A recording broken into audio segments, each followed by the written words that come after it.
नमस्कार। दोपहर समाचार में आपका स्वागत है।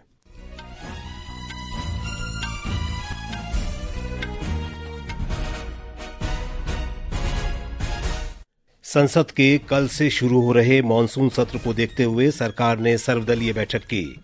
संसदीय कार्य मंत्री किरेन रिजिजू ने कहा, संसद के सुचारू संचालन के लिए सरकार और विपक्ष के बीच सहयोग जरूरी। प्रधानमंत्री नरेंद्र मोदी बुधवार से ब्रिटेन और मालदीव की 4 दिन की यात्रा पर जाएंगे। भारत व्यक्तियों और समुदायों में मलेरिया संक्रमण की रोकथाम के लिए टीका विकसित कर रहा है। केरल, तटीय कर्नाटक और उत्तराखंड में आज मूसलाधार वर्षा का अलर्ट। वियतनाम में पर्यटक नौका दुर्घटना में मृतकों की संख्या 38 हुई। भारत के मुरली श्रीशंकर ने पुर्तगाल एथलेटिक्स में लंबी कूद का खिताब जीता और भारतीय महिला पहलवानों ने हंगरी में 3 स्वर्ण सहित 8 पदक जीते। दोपहर समाचार के साथ मैं विशाल शर्मा। सरकार ने कल से शुरू हो रहे संसद के मॉनसून सत्र के दौरान संसद के दोनों सदनों के सुचारू संचालन के लिए आज नई दिल्ली में सर्वदलीय बैठक की। बैठक में विभिन्न राजनीतिक दलों के सदन के नेता शामिल हुए। एक रिपोर्ट। केंद्रीय मंत्री और राज्यसभा में सदन के नेता जगत प्रकाश नड्डा ने बैठक की अध्यक्षता की, जिसमें संसदीय कार्य मंत्री किरेन रिजिजू, संसदीय कार्य राज्य मंत्री अर्जुन राम मेघवाल और डॉक्टर एल मुरुगन शामिल हुए। बैठक में कांग्रेस से गौरव गोगोई और प्रमोद तिवारी, राष्ट्रवादी कांग्रेस पार्टी शरद पवार गुट से सुप्रिया सुले, डीएमके से टीआर बालू और तिरुचि शिवा, समाजवादी पार्टी से राम गोपाल यादव और आम आदमी पार्टी से संजय सिंह उपस्थित रहे। मॉनसून सत्र कल से 21 अगस्त तक चलेगा। सत्र के दौरान दोनों सदनों की कुल 21 बैठकें होंगी। इस दौरान जन विश्वास संशोधन विधेयक, राष्ट्रीय खेल प्रशासन विधेयक और मर्चेंट शिपिंग विधेयक सहित कई महत्वपूर्ण विधेयकों पर चर्चा होने की संभावना है। अनुपम की रिपोर्ट के साथ समाचार कक्ष से सरफिरोजी। सर्वदलीय बैठक के बाद संसदीय कार्य मंत्री किरेन रिजिजू ने कहा कि बैठक बेहद रचनात्मक रही। श्री रिजिजू ने कहा कि सरकार हर मुद्दे पर चर्चा के लिए तैयार है। कई अहम मुद्दे हैं जिस पे सब पार्टी ने अपना विचार रखा है कि सदन में चर्चा होना चाहिए, तो हम तो खुले दिल से चर्चा के लिए तैयार है। नियम के तहत और परंपरा के तहत हम चलते हैं। हम नियम और परंपरा को बहुत अहमियत देते हैं, इसलिए हर विषय को चर्चा करेंगे, लेकिन नियम और परंपरा के तहत। सरकार की ओर से हम लोग ने सारा पॉइंट्स नोट किए हैं। हमने ये रिक्वेस्ट किया है कि सदन अच्छा से चले, इसके लिए पक्ष और विपक्ष मिलकर के हमको काम करना होगा, आपस में कोऑर्डिनेशन अच्छी तरह से रखना होगा। संसद के मॉनसून सत्र की पूर्व संध्या पर आकाशवाणी का समाचार सेवा प्रभाग इश्यू बिफोर पार्लियामेंट और संसद के समक्ष मुद्दे पर विशेष परिचर्चा प्रसारित करेगा। इश्यूज बिफोर पार्लियामेंट कार्यक्रम आकाशवाणी के रेनबो और अतिरिक्त चैनलों पर तथा संसद के समक्ष मुद्दे कार्यक्रम आकाशवाणी के एफएम गोल्ड और अतिरिक्त चैनलों पर आज रात 9:30 बजे से 10 बजे तक सुना जा सकता है। ये कार्यक्रम हमारी वेबसाइट newsonair.gov.in और हमारे YouTube channel news on AIR official पर भी उपलब्ध रहेगा।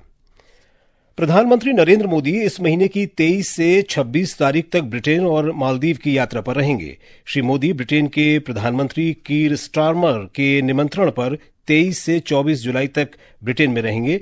ये प्रधानमंत्री मोदी की ब्रिटेन की चौथी यात्रा होगी। इस दौरान वे भारत ब्रिटेन संबंध के सभी पहलुओं पर व्यापक चर्चा करेंगे। दोनों नेता क्षेत्रीय और वैश्विक महत्व के मुद्दों पर भी विचार विमर्श करेंगे। प्रधानमंत्री मोदी मालदीव के राष्ट्रपति डॉक्टर मोहम्मद मुइज्जू के निमंत्रण पर इस महीने की 25 तारीख से मालदीव की 2 दिन की यात्रा पर होंगे। ये प्रधानमंत्री की मालदीव की तीसरी यात्रा होगी। श्री मोदी मालदीव की स्वतंत्रता की 60वीं वर्षगांठ के समारोह में मुख्य अतिथि होंगे। इस दौरान वे मालदीव के राष्ट्रपति के साथ आपसी हित के मुद्दों पर चर्चा करेंगे। ये समाचार हमारी वेबसाइट www.newsonair.gov.in और हमारे न्यूज ऑन एआईआर ऐप पर भी उपलब्ध हैं। दोपहर समाचार में आपका फिर स्वागत है। भारत मलेरिया से बचाव के लिए स्वदेशी टीका एटफाल्सीवैक्स विकसित कर रहा है। ये टीका मच्छरों के संक्रमण से सुरक्षा प्रदान करने और इसे अन्य लोगों में फैलने से रोकने में कारगर होगा। इस टीके का विकास भारतीय आयुर्विज्ञान अनुसंधान परिषद द्वारा राष्ट्रीय प्रतिरक्षा विज्ञान संस्थान के जैव प्रौद्योगिकी विभाग के साथ मिलकर किया जा रहा है। हमारे संवाददाता ने बताया है कि इसे मलेरिया के लिए जिम्मेदार 2 सबसे घातक परजीवियों प्लाज्मोडियम और फैल्सीपारम के निदान के लिए खास तौर से विकसित किया गया है।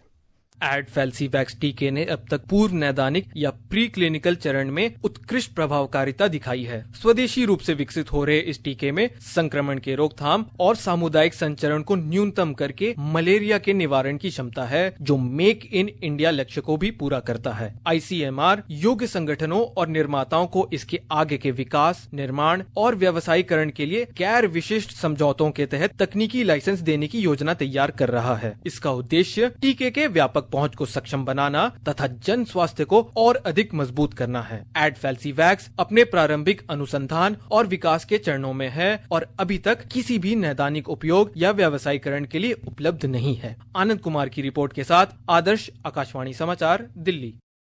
नीति आयोग के उपाध्यक्ष सुमन बेरी ने कहा है कि सतत विकास लक्ष्यों की दिशा में भारत की प्रगति सामाजिक सुरक्षा व्यवस्था और आर्थिक सुधारों का परिणाम है। एक रिपोर्ट।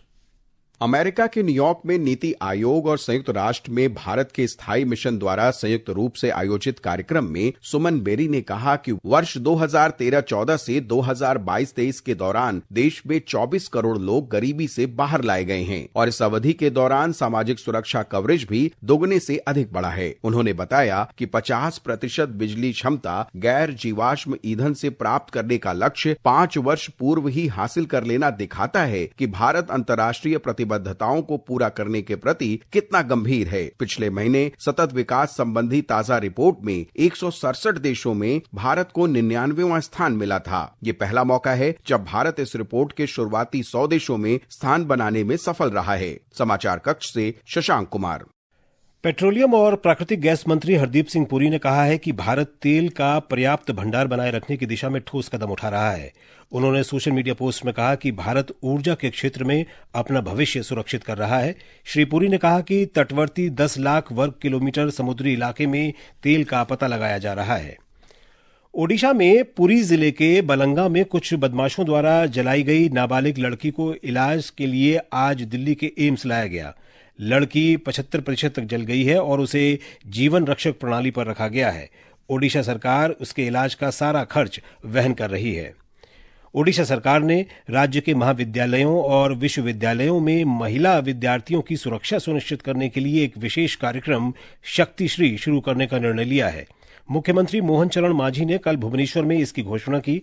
हमारे संवाददाता ने बताया है कि ये कार्यक्रम राज्य के उच्च शिक्षा विभाग के अंतर्गत आने वाले सभी 16 विश्वविद्यालयों और 730 सरकारी तथा सहायता प्राप्त महाविद्यालयों में लागू किया जाएगा। शक्तिश्री कॉलेजों और विश्वविद्यालयों में एक सुरक्षित शैक्षणिक वातावरण सुनिश्चित करने और स्नातक और स्नातकोत्तर छात्राओं को आत्मरक्षा प्रशिक्षण, उनके कानूनी अधिकार और मानसिक स्वास्थ्य पर प्रशिक्षण प्रदान करने में मदद करेगा। आंतरिक शिकायत समितियों ICC के बारे में जागरूकता फैलाने के लिए छात्रों को एक शक्तिश्री मोबाइल ऐप भी उपलब्ध कराया जाएगा। प्रकाश दास, आकाशवाणी समाचार, भुवनेश्वर। ये समाचार आकाशवाणी से प्रसारित किए जा रहे हैं। ताजा समाचार जानने के लिए आप हमारे social media handle x@AIR News Hindi को फॉलो कर सकते हैं। वियतनाम में हा लॉन्ग बे में एक पर्यटक नौका दुर्घटना में मरने वालों की संख्या 38 हो गई है। इस घटना के बाद से लापता लोगों की तलाशी और बचाव के प्रयास जारी हैं। ये दुर्घटना कल हुई जब ये नौका एक शक्तिशाली तूफान की चपेट में आ गई। दुर्घटना में 10 लोगों को बचाने में कामयाबी मिली है। यूक्रेन के राष्ट्रपति वोलोदिमिर जेलेंस्की ने अगले सप्ताह फिर रूस के साथ शांति वार्ता का प्रस्ताव रखा है। राष्ट्र के नाम अपने संबोधन में श्री जेलेंस्की ने कहा कि संघर्ष विराम के लिए हर संभव प्रयास किया जाना चाहिए। उधर रूस के उप विदेश मंत्री सरगेई रयाबकोफ ने कहा है कि रूस यूक्रेन संघर्ष के कूटनीतिक समाधान का पक्षधर है और बातचीत के लिए तैयार है। इससे पहले मंगलवार को रूस ने यूक्रेन के साथ संघर्ष विराम के लिए अमेरिका के राष्ट्रपति डोनाल्ड ट्रंप की 50 दिन की समय सीमा को खारिज कर दिया था। आज अंतर्राष्ट्रीय चंद्र दिवस है। ये दिवस 20 जुलाई 1969 को चंद्रमा पर पहली बार किसी मनुष्य के कदम रखने की स्मृति में मनाया जाता है। इस वर्ष के चंद्र दिवस का विषय है एक चंद्र, दृष्टि, एक भविष्य। एक रिपोर्ट।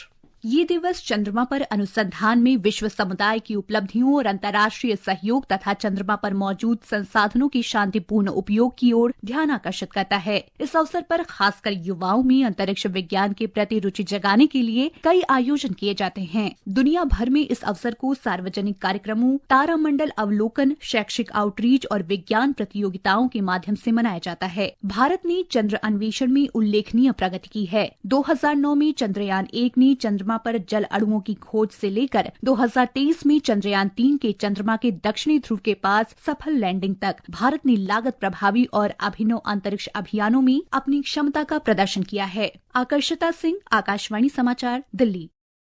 बनारस रेल इंजन कारखाने में 6000 अश्वशक्ति वाला 2500वां इलेक्ट्रिक इंजन तैयार कर लिया गया है। ये इंजन वातानुकूलित केबिन, मॉनिटरिंग प्रणाली, अत्याधुनिक ब्रेकिंग और गियर से लैस है और इसकी रफ्तार 140 किलोमीटर प्रति घंटा है।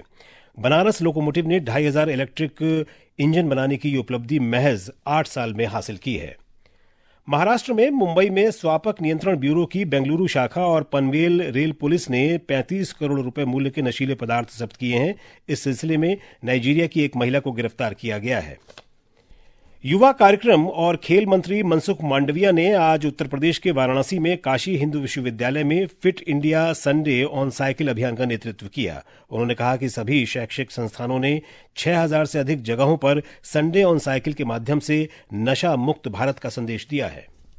आज सारे देश की सभी एजुकेशनल इंस्टीट्यूट ने 6000 से अधिक स्थानों पर संडे ऑन साइकिल करके नशा मुक्ति का संदेश दिया है। मोदी जी ने फिट इंडिया मूवमेंट चलाई है। संडे ऑन साइकिल के द्वारा देश के युवा फिट रहे, देश के युवा स्वस्थ रहे, देश के युवा देश के लिए काम करे और समृद्ध भारत का निर्माण करे, ये लक्ष्य के साथ हर संडे ऑन साइकिल होती है। और बात मौसम की। मौसम विभाग ने आज कर्नाटक के तटीय जिलों और छिटपुट स्थानों पर बहुत तेज वर्षा का अनुमान व्यक्त किया है। आज पश्चिम बंगाल में हिमालय से लगे इलाकों सिक्किम, तमिलनाडु और पुदुचेरी, कराईकल में भी बहुत तेज वर्षा की आशंका है। ऐसी ही स्थिति उत्तर पूर्व और उत्तर पश्चिम में भी जारी रह सकती है। उत्तराखंड में आज और कल तेज वर्षा की संभावना है। हमारी संवाददाता ने बताया है कि सभी जिला प्रशासन को सतर्क रहने के निर्देश दिए गए हैं। मौसम विभाग के अनुसार नैनीताल, उधम सिंह नगर, चंपावत और पौड़ी गढ़वाल जिलों में आज कुछ स्थानों पर मूसलाधार बारिश की संभावना है। वहीं कल देहरादून, टेहरी, पौड़ी और हरिद्वार जिलों के कुछ हिस्सों में भारी बारिश के साथ ऑरेंज अलर्ट जारी किया गया है। इन 48 घंटों की अवधि में राज्य के कई इलाकों में 40 से 50 किलोमीटर प्रति घंटे की रफ्तार से तेज हवाएं चलने की संभावना भी जताई गई है। साथ ही राज्य आपदा परिचालन केंद्र ने सभी जिला प्रशासनों को अलर्ट रहने और किसी भी तरह की आपदा की स्थिति में त्वरित कार्रवाई करने को कहा है। इस बीच प्रदेश के अधिकांश हिस्सों में आज बादल छाए हैं। वहीं चारधाम की ओर जाने वाले सभी मार्ग आवागमन के लिए सुचारू हैं और तीर्थ यात्रा निर्बाध रूप से जारी है। साक्षी सिंह, आकाशवाणी समाचार, देहरादून। इस बीच मौसम विभाग ने केरल के 9 उत्तरी जिलों में तेज वर्षा का ऑरेंज अलर्ट जारी किया है। पुर्तगाल स्पोर्ट्स मीट में भारत के मुरली श्रीशंकर ने लंबी कूद का खिताब जीत लिया है। एशियाई खेलों के रजत पदक विजेता मुरली ने कल 7.75 मीटर की छलांग लगाई। और अब खेल जगत की अन्य खबरों के साथ हैं मुकेश कुमार। लंदन के लॉर्ड्स में कल दूसरे महिला एक दिवसीय अंतर्राष्ट्रीय क्रिकेट मैच में इंग्लैंड ने भारत को 8 विकेट से हरा दिया। इसके साथ ही 3 मैचों की श्रृंखला 1-1 से बराबर हो गई है। तीसरा और अंतिम मैच मंगलवार को चेस्टर स्ट्रीट में खेला जाएगा। उधर हंगरी के बुडापेस्ट में पोलियाक इम्रे वर्गा जानोस मेमोरियल कुश्ती टूर्नामेंट में भारतीय महिला पहलवानों का दबदबा जारी है। भारतीय महिलाओं ने कल 1 रजत और 1 कांस्य पदक जीता। प्रिया मलिक ने 76 किलोग्राम भार वर्ग में रजत और एशियाई चैंपियन मनीषा ने कांस्य पदक हासिल किया। इसके साथ ही टूर्नामेंट में भारत के 8 पदक हो गए हैं। इनमें 3 स्वर्ण, 2 रजत और 3 कांस्य पदक शामिल हैं। और अब अंत में मुख्य समाचार एक बार फिर। संसद के कल से शुरू हो रहे मानसून सत्र को देखते हुए सरकार ने सर्वदलीय बैठक की। संसदीय कार्य मंत्री किरेन रिजिजू ने कहा, संसद के सुचारू संचालन के लिए सरकार और विपक्ष के बीच सहयोग जरूरी। प्रधानमंत्री नरेंद्र मोदी बुधवार से ब्रिटेन और मालदीव की 4 दिन की यात्रा पर जाएंगे। भारत व्यक्तियों और समुदायों में मलेरिया संक्रमण की रोकथाम के लिए टीका विकसित कर रहा है। वियतनाम में पर्यटक नौका दुर्घटना में मृतकों की संख्या 38 हुई। भारत के मुरली श्रीशंकर ने पुर्तगाल एथलेटिक्स में लंबी कूद का खिताब जीता और भारतीय महिला पहलवानों ने हंगरी में 3 स्वर्ण सहित 8 पदक जीते। इसके साथ ही दोपहर समाचार का ये अंक समाप्त हुआ। नमस्कार।